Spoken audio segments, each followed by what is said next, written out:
দেশের বাইরে আমার কোনো ঠিকানা নেই, এটাই হলো আমার ঠিকানা। দেশের বাইরে আমার কোনো ঠিকানা নেই, এটাই আমার ঠিকানা। বেগম জিয়ার এই বক্তব্য কেবল রাজনৈতিক স্লোগান ছিল না, ছিল হৃদয়ের গভীরের এক অটল সংকল্প। যে নেত্রীকে দমনের জন্য এত জেল জুলুম -2 ফর্মুলার মতো এত হীন ষড়যন্ত্র করা হয়েছিল, আজ সেই নেত্রী বিদায় নিচ্ছেন বাংলার ইতিহাসের শ্রেষ্ঠতম সম্মানে।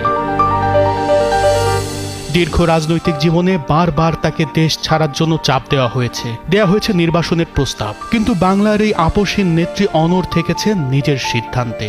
আওয়ামী লীগ সরকার ও দেশি বিদেশি ষড়যন্ত্রকারীরা চেয়েছিল তাকে মাটির মায়া কাটিয়ে দূরে ঠেলে দিতে, কিন্তু ভাগ্যের কি এক অমেঘ লিখন, যে দেশের জন্য তিনি নিজেকে বিলিয়ে দিয়েছেন, জেল খেটেছেন, সেই প্রিয় দেশের মাটিতেই তিনি শেষ নিঃশ্বাস ত্যাগ করলেন।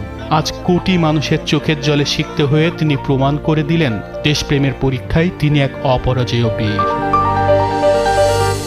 বেগম জিয়াকে রাজনীতি থেকে চিরতরে মুছে ফেলার নীল নকশা শুরু হয়েছিল বহু আগে। সেই কুখ্যাত -2 ফর্মুলার কথা আজও মানুষের মনে দাগ কেটে আছে। ষড়যন্ত্রকারীরা চেয়েছিল বেগম জিয়াকে দেশের বাইরে পাঠিয়ে দিয়ে তাকে ছাড়াই নির্বাচনের নাটক সাজাতে।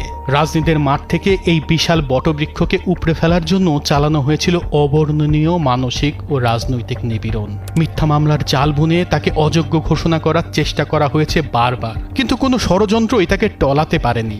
অনেক প্রতিকূলতার মধ্যেও তিনি গণতন্ত্র রক্ষায় দেশের সঙ্গেই থেকে যান। বেগম জিয়ার জীবনে নেমে আসা শারীরিক ও মানসিক কষ্ট দেশের রাজনৈতিক ইতিহাসে এক গভীর বেদনার অধ্যায় হয়ে থাকবে। ভিত্তিহীন অজুহাতে তাকে রাখা হয়েছিল পরিত্যক্ত ও স্যাঁতসেঁতে নাজিমউদ্দিন রোডের নির্জন কারাগারে, যেখানে সুচিকিৎসার অভাবে তার শরীর তিলে তিলে ভেঙে দেওয়া হয়েছে।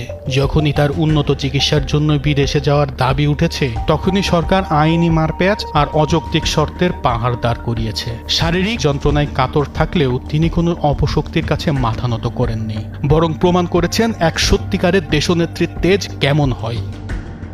আজ নেত্রী বিদায় নিচ্ছেন বাংলার ইতিহাসের শ্রেষ্ঠতম সম্মানে। ষড়যন্ত্রকারীরা চেয়েছিল তাকে তুচ্ছ করতে, কিন্তু আজ তার শেষ বিদায়ের দিনে মানুষের আবেগ আর ভালোবাসায় প্রমাণ পেয়ে তিনি ছিলেন জনগণের হৃদয়ের রানী। কোটি কোটি মানুষের অশ্রুসিক্ত দোয়া আর অশেষ ভালোবাসার চাদরে আবৃত হয়ে তিনি চিরনিদ্রায় শায়িত হবেন স্বামী জিয়াউর রহমানের কবরের পাশে। বিদায় দেশনেত্রী।